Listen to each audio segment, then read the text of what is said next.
So guys, আজকে প্রথমবার বাঘের মাংস দিয়ে পরোটা খেয়ে আমার একই অবস্থা।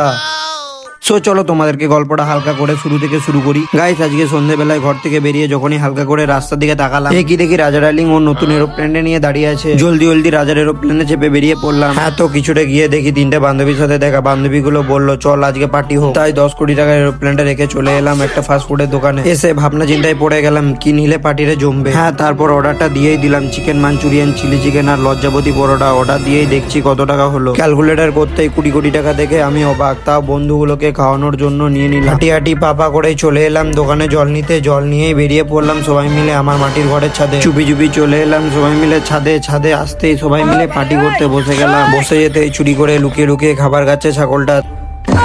তারপর সব বার করে পেট পুজো করতে শুরু করে দিলাম। পেট পুজো হয়ে যেতে আমি চুপি চুপি পাশের বাড়ির ছাদে প্যাকেটগুলো ফেলে দিয়ে সব বন্ধুদের নিয়ে নিচের দিকে চলে এলাম। হ্যাঁ, তারপর ওরাও 10 কোটি টাকার এরোপ্লেন গুলো নিয়ে বাড়ি চলে গেল।